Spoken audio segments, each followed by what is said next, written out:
अस्सलाम वालेकुम। कैसे हैं आप सब?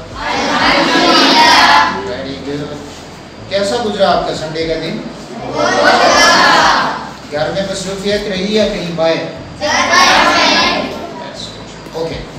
It's Monday today, 26th of September 2022, and our today's topic is the winter sun.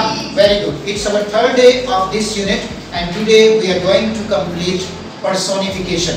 So हम अपने टॉपिक की तरफ आते हैं। हमारा आज तीसरा दिन है हमारे टॉपिक का। हम क्या पढ़ रहे हैं क्लास में? The winter sun. Very good.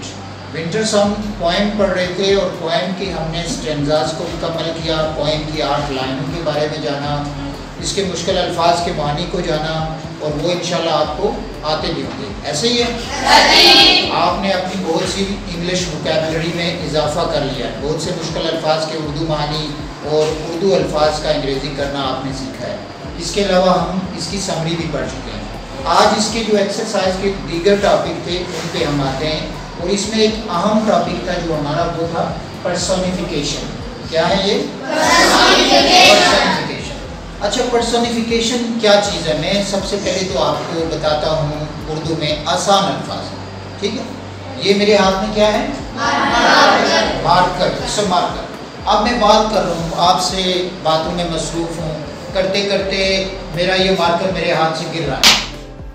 मैं मार्कर को कहता हूँ, अरे भाई किधर भाग रहे हो मार्कर मियाँ? ऐसे ही है। अब मार्कर क्या भागा है? भागा तो नहीं है। भागता कौन है? इंसान। Very good. ये ह्यूमन कैरेक्टरिस्टिक है, ह्यूमन क्वालिटी है भागना। एक इंसान की जो खूबी है वो है, एक इंसान कर सकता है, भाग सकता है। तो क्या मतलब हुआ कि एक इंसानी खूबी को किसी गैर इंसानी चीज के साथ जोड़ना, उसे क्या कहते हैं अंग्रेजी में? वो होती है पर्सोनिफिकेशन। सो ये आसान तरीन अल्फाज में पर्सोनिफिकेशन के बारे में मैंने लिखा। तो बेस्ट रीडर्स जो थे क्लास के, इंग्लिश बेस्ट रीडिंग करने वाले, उनमें से कोई एक आगे पढ़ेगा? ये कोई एक आ जाए, शाबाश।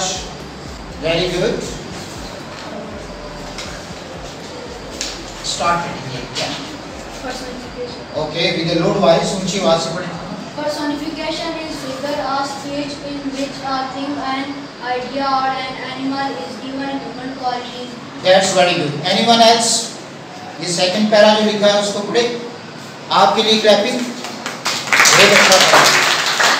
लेकिन इतनी जवानी से अंग्रेजी से पढ़ा है। Now human things are shown in such a way that we feel they have ability to behave like an human. Very good. In such a way, and this is feel like. Okay? आपके लिए भी तालियां।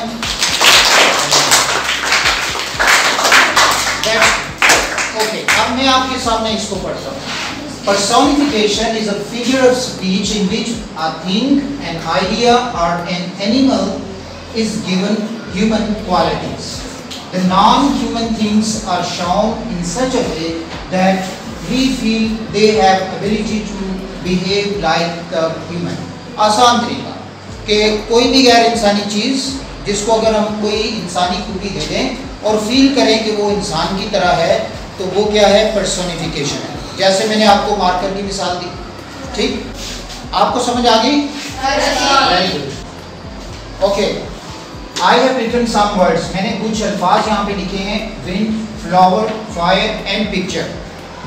क्या आप में से कोई wind को personified कर सकता है? personified किसे कहते हैं? जो मैंने आपको उर्दू में बता दिया कि कोई भी इंसानी खूबी जब किसी गैर इंसानी चीज़ के साथ लगाएंगे तो वो लफ्ज़ personified हो जाएगा। कौन है आप में से जो wind को, हवा को, wind का मतलब है हवा, इसको पर्सोनिफाइड करना है कोई भी इंसानी खूबी लगा के? Anyone? The wind whispered through the dry grass. The wind whispered through the dry grass. अब क्या मतलब वो क्या हो गया कि हवा खुश्क घास में सरगोशियाँ कर रही थी। तो हवा सरगोशी तो नहीं करती, वो तो इंसान करता है, किसी दूसरे के काम में बात बता दी ये किया। तो ये क्या इंसानी खूबी को हवा के साथ जोड़ा। Okay, next one is flower. Who is there? Flowers dancing in the gentle breeze. Very good. The flowers are dancing in the gentle breeze. हल्की हल्की ठंडी ठंडी हवा में फूल डांस कर रहे हैं, रक्स कर रहे हैं. तो रक्स करना खूबी है इंसान की, तो वो उस खूबी को फूलों के साथ मिलाया जा रहा है और इस खूबी को कहा गया कि flowers are dancing. Next one is fire. Anyone else? Okay. The fire swallowed the entire forest. Swallowed. Swallowed the entire forest. Okay. It means swallow means निगल जाना. निगल जाना. कैसे निगलते कैसे हैं? यानी अपनी औकात से ज़्यादा मुंह खोल के किसी चीज़ को कोई जानवर मुंह में ले लेता है या कोई इंसान ज़्यादा मुंह खोल के किसी चीज़ को खा लेता है तो उसको हम कहते हैं निगलना. तो ये तो इंसानी खूबी है या कोई बड़े बड़े जानवर करते हैं जंगलों में जो दूसरे जानवरों को खाते हैं. ठीक हो गया. तो इट मीन्स के आग ने पूरे जंगल को निगल लिया. अब निगलना एक इंसानी खूबी थी जिसे आग के साथ शामिल किया गया. अच्छा, नेक्स्ट वन इज पिक्चर. अब यहाँ पे एक तस्वीर आपको दिखाई जाए. फॉर एग्जाम्पल मैं आपको एक तस्वीर दिखाने जा रहा हूँ. यहाँ पिक्चर है. मैं आपसे कहता हूँ this picture tells us a great story. ये तस्वीर हमें एक बहुत बड़ी कहानी बताती है.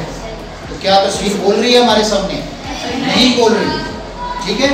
तो ये क्या है, बोलना जो खासियत इंसान की है उसको हम तस्वीर के साथ जोड़ रहे हैं. लिहाजा जो पिक्चर लफ्ज पर्सोनिफाइड हो गया.